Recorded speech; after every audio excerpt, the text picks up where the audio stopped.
ایک صلوات پڑھے بر محمد والے محمد.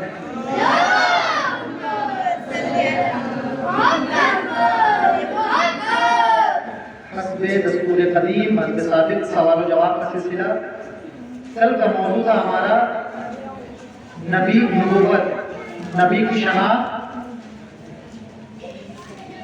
نبی کا معصوم ہونا، نبی کو پہچاننے کے راستے.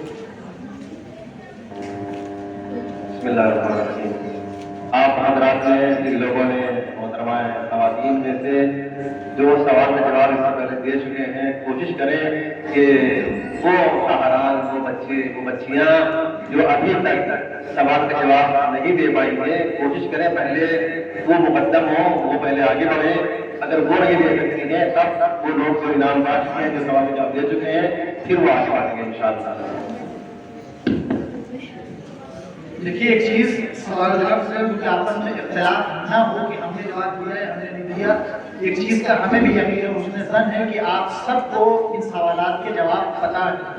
یہ وہ چیزیں ہیں جو ہم کو بچپن سے سکھائی گئی ہیں. بہت سے لوگ جواب اس لیے دیتے کہ وہ جواب دینا نہیں چاہتے، اور کچھ جواب کسی نہیں دے کہ وہ دوسروں کو موقع دینا چاہتے کہ دوسرے اس بات کا جواب دے لیں، ہم جواب نہ دیں. لیکن اس چیز کا ہم کو اطمینان اور یقین ہے کہ آپ سب کو الحمدللہ جوابات پتہ ہے اور آپ مجھ سے بہتر جانتے ہیں اس سلسلوں میں. اب کوئی آمادہ ہے آپ انتخاب کریں.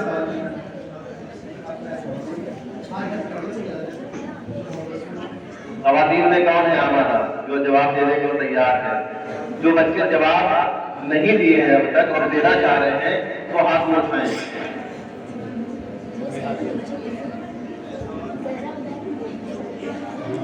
آپ نے سوال کا جواب تک دیا ہے؟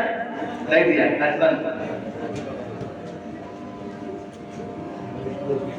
ہاں کھڑے ہوئے ہوتے ہیں. خدا ظلم نہیں کرتا، کیا دلیل ہے اس کی؟ خدا ظالم نہیں ہے، خدا ظالم نہیں ہے. اس کی کچھ دلیلیں تھی. کیا ہے دلیلیں کہ خدا ظلم نہیں کرتا؟ یعنی انسان وضاحت کرتے ہیں جو ظلم کرتا ہے کس بنیاد پر ظلم کرتا ہے اور خدا ظلم کیوں نہیں کرتا. وہ بنیاد کیا ہے جس پر انسان ظلم کرتا ہے؟ سوال سمجھ میں آیا آپ کو؟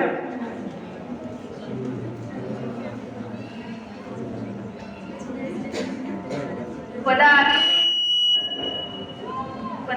اس لیے وہ ظلم نہیں کرتا ہے. یہ تو ہم نے خود کہا ہے کہ خدا آدمی سے ظلم نہیں کرتا. کیوں نہیں کرتا؟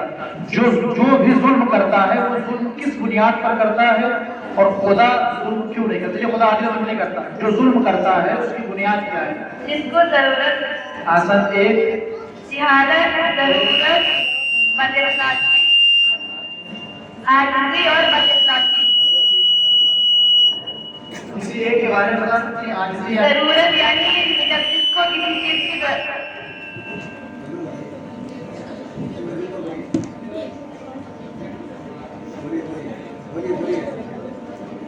جب کسی کو کسی چیز کی ضرورت ہوتی ہے تو وہ ظلم کے ذریعے اس چیز کو حاصل کرتا ہے.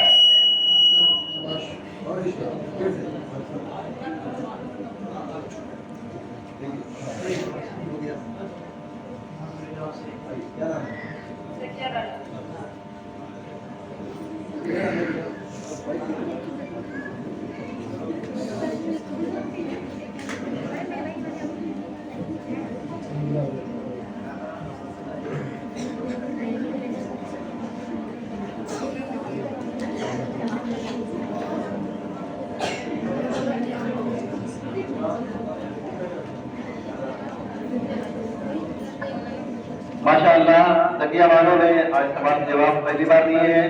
ان کی صحت و سلامتی کے لیے، ان کی حوصلہ افزائی کے لیے بلند ترین نعرے صلوات.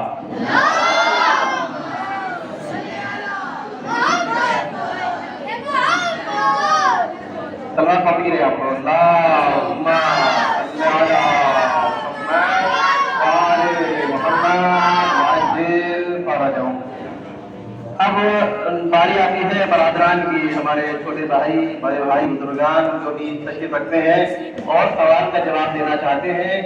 کوشش یہ کریں جن لوگوں نے ابھی تک سوال کے جواب دیے ہیں وہ ہاتھ نہ اٹھائیں. ٹھیک ہے، جو ابھی تک نہیں دیے ان کو بھی سامنے لایا جائے تاکہ پتہ چلے کہ ہم بھی سوال کا جواب دینے کو تیار ہیں۔ ہے کوئی برادران میں سے ہمارے چھوٹے بھائی بڑے بھائی بزرگان جو بھی شریک ہیں تشریف رکھتے ہیں؟ بیٹا ابھی تک جواب نہیں دیا آپ نے، شاباش جواب دیجیے، شاباش، بسم اللہ بسم اللہ۔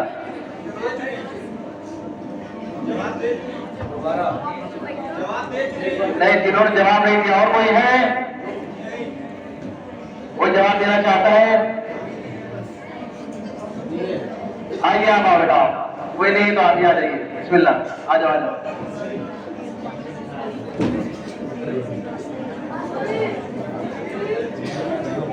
سوال یہ ہے کہ خدا نے نبی کیوں بھیجے؟ نبیوں کو بھیجنے کے مقاصد انسان کو ہدایت کے لیے۔ ٹھیک کتنے ہیں ٹوٹل؟ کل لکھائے تھے پوائنٹ وائز کتنے ہیں؟ لکھائے تھے نا کل؟ نہیں لکھائے تھے؟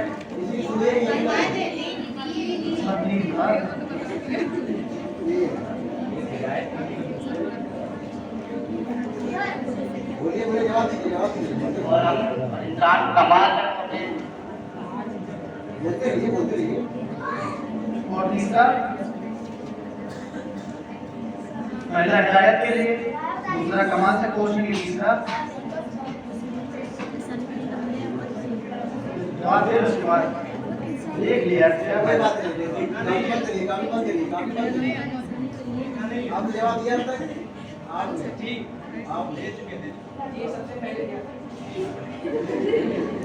پیغمبر نے نمونے عمل آسان ہے، وہ جواب کا جواب ہے۔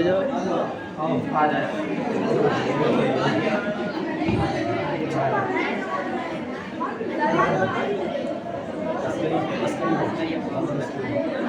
جناب عسکری عباس صلی اللہ علیہ نے سوال کا جواب دیا ہے، لیکن سوال کا جواب ایسے نہیں ہوتا ہے۔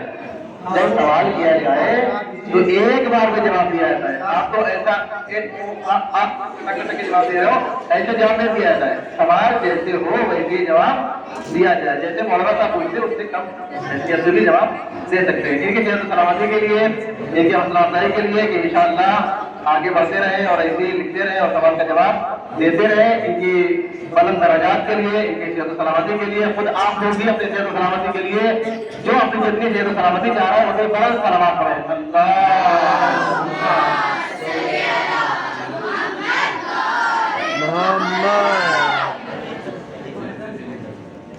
میں استاد محترم جناب شفیع حیدر صاحب سے درخواست کروں گا کہ اس جناب کو اپنے دست مبارک سے رئیس الجمہور کو نوازیں۔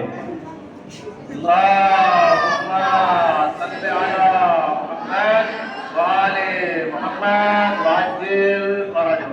جزاک اللہ خیر، احسنتم طیب اللہ۔ بہت اچھی بات ہے، انشاءاللہ ایسے ہی آپ لوگ جلسے درس میں آتے رہے اور سوالات لکھتے رہے، اور یہ جو سوال درس دیا گیا ہے تو آپ نے لکھا ہے، اس کو صرف رمضان تک محدود نہ رکھیے گا، اس کا مطالعہ کرتے رہیے گا وقتی طور پر، ایک دن نہیں، دو دن نہیں، ایک ہفتہ نہیں، 15 دن نہیں، ایک مہینے میں اس کو پڑھتے رہیے گا۔ جتنا پڑھتے رہیں گے اتنا نالج میں اضافہ ہوتا رہے گا۔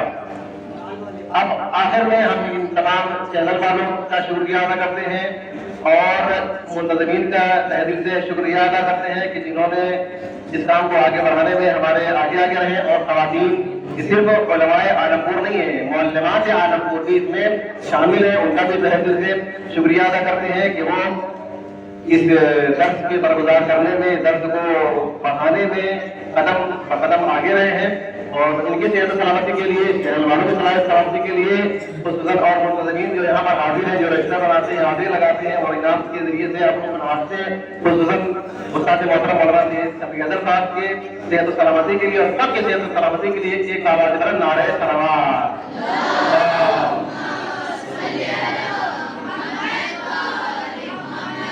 آخر میں پھر آپ لوگ دعائے فرق کہاں پڑھیے؟ بسم اللہ الرحمن الرحیم۔ اللہم کل ولیک الحجۃ ابن الحسن صلواتک علیہ وعلی آبائہ فی هذه وفي كل ساعة وليا وحافظا وقائدا وناصرا ودليلا وعينا حتى تسكنه أرضك طوعا وتوفيه فيها طويلا